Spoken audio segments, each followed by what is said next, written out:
بسم الله الرحمن الرحيم الحمد لله رب العالمين الرحمن الرحيم مالك يوم الدين إياك نعبد وإياك نستعين اهدنا الصراط المستقيم صراط الذين أنعمت عليهم غير المغضوب عليهم ولا الضالين. اعوذ باللہ من الشیطان الرجیم. بسم اللہ الرحمن الرحیم. الحمد لأہلہ والصلاة علی اہلہا. السلام علیکم ورحمۃ اللہ وبرکاتہ. آؤ کتاب پڑھیں. اس پروگرام میں ہم آپ کی خدمت میں سیرت معصومین علیہ السلام پیش کرنے کی سعادت حاصل کر رہے ہیں. سلسلہ گفتگو کتاب رہبران معصوم علیہ السلام کے پیج نمبر 267 تک گفتگو کا سلسلہ جاری و ساری رہا. آئیے گفتگو کے سلسلے کو شروع کرتے ہیں اسی پیج سے. جناب مسلم علیہ السلام کی شہادت. ایک متقی پرہیزگار اور رحم دل عورت توعا نے جناب مسلم کو اپنے گھر میں پناہ دی. آپ نے یہ رات عبادت خدا میں بسر کی. صبح کو اس عورت کے فرزند نے انعام کی لالچ میں ابن زیاد کو جناب مسلم کے ٹھکانے سے آگاہ کر دیا. ابن زیاد نے فوراً ہی محمد بن اشعث کی سرداری میں ایک فوج جناب مسلم کو گرفتار کرنے کے لیے روانہ کی. جناب مسلم نے جب گھوڑوں کی ٹاپوں کی آواز سنی تو وہ فوج کے آنے کا مقصد سمجھ گئے. شیر غضبناک کی طرح تلوار کھینچ کر مقابلے کے لیے تیار ہو گئے اور سپاہی جو گھر میں گھس آئے تھے ان سب کو نہایت بہادری سے گھر سے باہر نکال دیا اور خود بھی باہر نکل آئے. کوفے کی گلیاں تاریخ کی عظیم اور عجیب جنگ کو دیکھ ہی رہی تھی کہ ایک طرف صرف ایک تن و تنہا جس کا کوئی ناصر و مددگار نہیں ہے. تاریخ کے مطابق جس نے رات کو کھانا بھی نہیں کھایا تھا، جس نے ساری رات عبادت میں بسر کی تھی، جس کا دل لوگوں کی بے وفائی کے غم سے بھرا ہوا تھا، جس کو اس بات کا خوف تھا کہ ان کے آقا و سردار حضرت امام حسین علیہ السلام ایسے بے وفاؤں کی طرف تشریف لا رہے ہیں. دوسری طرف ہتھیار سے لیس پورا لشکر بے وفا افراد کا ہجوم. تاریخ کے مطابق کچھ لوگ کوٹھوں سے پتھر اور آگ پھینک رہے تھے. یہ سب ایک تن و تنہا پر ٹوٹے ہوئے تھے، مگر جناب مسلم بہادر تھے اور حضرت علی بن ابی طالب علیہ السلام جیسے شجاع کے بھتیجے تھے. ان کی رگوں میں جناب حمزہ، حضرت علی اور امام حسین کا خون تھا. وہ یک و تنہا اس پورے لشکر سے برسرے پیکار تھے. ان کی یہ آواز بجلی کی طرح پورے شہر میں گونج رہی تھی: میں نے قسم کھائی ہے کہ میں آزاد انسان کی طرح شہید ہوں گا. انہوں نے واقعاً اپنی قسم کو پورا کر دکھایا. انہوں نے ان بے دینوں اور ضمیر فروشوں سے، دنیا کے غلاموں سے ایسی جنگ کی کہ ایک مختصر سے وقت میں 45 افراد کو موت کے گھاٹ اتار دیا. وہ اس بہادری سے جنگ کر رہے تھے کہ ایک ہاتھ سے سپاہیوں کو اٹھاتے تھے، اونچی چھتوں پر پھینک دیتے تھے اور جنگ کرتے کرتے جب جسم زخموں سے چھلنی ہو گیا تو ایک بزدل نے پیچھے سے ایک نیزہ آپ کی پشت پر مارا. آپ منہ کے بل زمین پر گر گئے. پھر کیا تھا کہ سارے بزدل سپاہی آپ پر ٹوٹ پڑے اور آپ کو گرفتار کر کے ابن زیاد کے پاس لے گئے. ابن زیاد سے جو گفتگو ہوئی وہ آپ کے ایمان، عقیدے کی پختگی، شرافت نفس اور ایثار و قربانی کی گواہ ہے. اسی طرح ابن زیاد کی رذالت، پستی اور خباثت کی دلیل ہے. ابن زیاد لعین نے آپ کے قتل کا حکم دیا. ایک لعین ضمیر فروش آپ کو محل کی چھت پر لے گیا اور وہاں اس شقی نے آپ کا سر تن سے جدا کیا اور آپ کے جسم اطہر کو زمین پر پھینک دیا. ان للہ و انا الیہ راجعون. 9 ذی الحجہ سن 60 ہجری عرفہ کے دن آپ کی شہادت واقع ہوئی. جناب مسلم کی شہادت کے بعد ابن زیاد کے حکم سے ہانی بن عروہ جو اس وقت 89 برس کے تھے، ان کو بھی نہایت بے دردی سے کوفے کے بازار میں شہید کر دیا گیا. کوفے والوں کی بے وفائی اور بزدلی کی وجہ سے انقلاب کی یہ آگ کوفے میں سرد ہو گئی اور ابن زیاد پوری طرح عراق پر مسلط ہو گیا۔ امام حسین علیہ السلام کا سفر عراق۔ امام حسین علیہ السلام حج کے موسم تک مکہ معظمہ میں مقیم رہے۔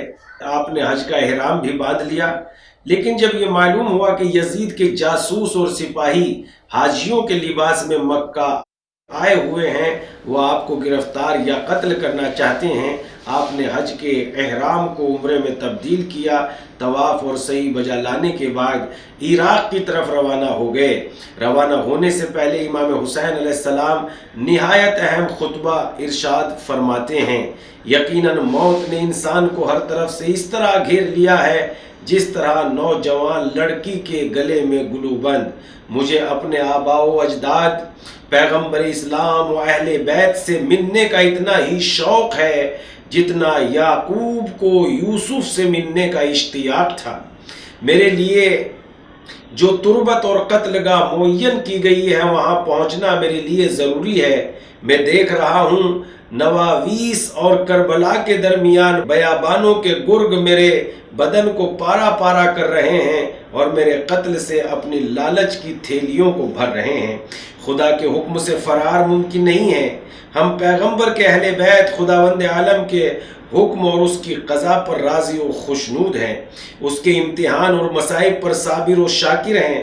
خداوند عالم ہمیں صبر کرنے والوں کا اجر عطا فرمائے گا۔ حضرت رسول خدا صلی اللہ علیہ وآلہ وسلم کا پارہ تن ان سے الگ نہیں ہو سکتا۔ جنت میں رسول خدا کی آنکھیں ہمارے دیدار سے روشن ہوں گی، اس کا وعدہ عملی ہوگا اور حقیقت سے جا ملے گا۔ لہذا جو شخص ہماری راہ میں جان کا نذرانہ پیش کرنا چاہتا ہے، خدا سے ملاقات کا خواہ ہے، وہ ہمارے ساتھ آئے۔ میں انشاءاللہ کل صبح جا رہا ہوں۔ امام حسین علیہ السلام 8 ذی الحجہ کو بروز سہ شنبہ اپنے عزیزوں اور ساتھیوں کے ہمراہ مکے سے باہر آئے اور عراق کی طرف روانہ ہو گئے۔ ابن زیاد کو جب یہ خبر ملی کہ امام حسین علیہ السلام عراق کے لیے مکے سے روانہ ہو گئے ہیں، اس نے حسین بن نمیر کی سرداری میں ایک بڑی فوج قادسیہ روانہ کی تاکہ کوفہ آنے والے راستوں پر باقاعدہ نظر رکھی جا سکے۔ امام حسین علیہ السلام نے جناب مسلم کی خبر شہادت ملنے سے پہلے بطن الرما نامی سرزمین سے حاجر نامی جگہ سے قیس بن مسر سیداوی کے ہمراہ خط کوفہ والوں کے نام ارسال کیا، جس میں تحریر فرمایا: بسم اللہ الرحمن الرحیم، یہ خط ہے حسین بن علی کی طرف سے مسلمانوں اور مومن بھائیوں کے نام۔ اما بعد، مسلم بن عقیل کا خط ملا۔ ہماری نصرت و مدد کے لیے تمہارے متحد ہونے اور دشمنوں سے ہمارا حق لینے کے لیے تمہاری آمادگی کی اطلاع ملی۔ خدا کی بارگاہ میں دست بدعا ہوں کہ اپنے احسانات ہم پر کامل فرمائے اور تم لوگوں کو تمہاری نیک نیتی اور حسن عمل پر بہترین اجر و ثواب مرحمت فرمائے۔ دیکھو، میں بروز سہ شنبہ 8 ذی الحجہ کو تمہاری طرف روانہ ہو چکا ہوں۔ جب میرا قاصد تم تک پہنچے تو تم لوگ ہماری نصرت و مدد کے لیے آمادہ اور تیار ہو جاؤ۔ میں چند ہی دنوں میں تم تک پہنچنے والا ہوں۔ والسلام علیکم ورحمۃ اللہ وبرکاتہ۔ حسین بن نمیر نے قاصد امام حسین قیس بن مسر سیداوی کو قادسیہ میں گرفتار کر لیا۔ جب لوگوں نے ان کی تلاشی لی تو انہوں نے خط نکالا اور اس کو پارا پارا کر دیا۔ ان کو گرفتار کر کے ابن زیاد کے پاس لے جایا گیا۔ ابن زیاد نے پوچھا، تم کون ہو؟ قیس: میں علی اور ان کے فرزندوں کا شیعہ ہوں۔ ابن زیاد: تم نے خط کو کیوں پارا پارا کر دیا؟ قیس: تاکہ تم اس کے مضمون سے باخبر نہ ہو سکو۔ ابن زیاد: یہ خط کس کے نام تھا اور کس نے لکھا تھا؟ قیس: میرے آقا و مولا امام حسین علیہ السلام کی جانب سے کوفے کے لوگوں کے نام، جن کے نام مجھے معلوم نہیں ہے۔ ابن زیاد کو غصہ آ گیا اور کہنے لگا، ابن زیاد، جب تک تم ان لوگوں کے نام نہیں بتاؤ گے اس وقت تک تم کو چھوڑوں گا نہیں، یا پھر منبر پر جا کر حسین اور ان کے والد اور ان کے بھائی کو برا بھلا کہو، ورنہ تم کو ٹکڑے ٹکڑے کر دوں گا۔ قیس: میں ان لوگوں کے نام تو نہیں بتاؤں گا، مگر تمہاری دوسری درخواست ضرور قبول کروں گا۔ اس کے بعد قیس منبر پر گئے، خدا کی حمد و ثنا بجا لائے، حضرت رسول خدا امیر المومنین امام حسن اور امام حسین پر درود و سلام بھیجا، ابن زیاد کے باپ اور بنی امیہ کے ظالموں پر لعنت بھیجی، اور اس کے بعد فرمایا اے کوفے والو، میں حسین بن علی کا قاصد ہوں، ان کا پیغام لے کر آیا ہوں، امام حسین مکے سے تمہاری طرف روانہ ہو چکے ہیں، فلاں جگہ سے ان کو چھوڑ کر تمہارے پاس آیا ہوں، جو ان کی نصرت اور مدد کرنا چاہتا ہے وہ جلد از جلد ان کی طرف روانہ ہو جائے۔ یہ واقعہ سن کر ابن زیاد زخمی جانور کی طرف تڑپنے لگا، اس نے حکم دیا اس فداکار اور مرد مجاہد کو محل کی چھت سے گرا دیا جائے۔ تھوڑی دیر بعد شرافت و شجاعت، ایثار و قربانی کا پیکر شہادت سے ہم آغوش ہو گیا اور خدا کی ملاقات کے لیے روانہ ہو گیا۔ حر بن یزید ریاحی کی فوج کا آنا، امام حسین علیہ السلام کا قافلہ آگے بڑھتا رہا، آگے چل کر جناب مسلم اور جناب ہانی کی دردناک شہادت کی خبر ملی۔ امام پر اس خبر کا بڑا اثر ہوا، آپ بہت متاثر ہوئے، آپ نے ان لوگوں پر درود و سلام بھیجا جن لوگوں نے جناب مسلم کی شہادت کی خبر سنائی تھی۔ ان کا اصرار تھا کہ آپ کوفے کی طرف تشریف نہ لے جائیں، راستہ بدل دے۔ امام حسین علیہ السلام نے جناب عقیل کے فرزند اور ان کے نزدیک ترین رشتہ داروں سے اس سلسلے میں ان کی رائے دریافت کی۔ انہوں نے کہا خدا کی قسم جب تک ہم مسلم کے قاتلوں سے بدلہ نہ لے لیں واپس نہیں جائیں گے، یا ہم خود بھی شہادت سے ہم کنار ہو جائیں گے۔ امام حسین علیہ السلام نے فرمایا خدا کی قسم اس طرح کی شجاعت و بہادری سے بڑھ کر دنیا میں کوئی نیکی نہیں ہے۔ امام حسین علیہ السلام نے کوفے کی طرف اپنا سفر جاری رکھا۔ ایک اور منزل پر آپ کے ایک اور قاصد کے شہید کیے جانے کی خبر آپ کو موصول ہوئی۔ آپ نے اپنے ساتھیوں کو جمع فرمایا اور فرمایا ہمارے پیروکار ہماری نصرت و مدد سے دستبردار ہو رہے ہیں، لہذا تم لوگوں میں سے جو بھی مجھ سے الگ ہونا چاہے الگ ہو سکتا ہے، وہ آزاد ہے۔ وہ لوگ جو دنیا کے لالچ میں مال غنیمت کی امید میں امام حسین کے ساتھ ہو لیے تھے، وہ امام کی گفتگو سن کر دھیرے دھیرے الگ ہو گئے۔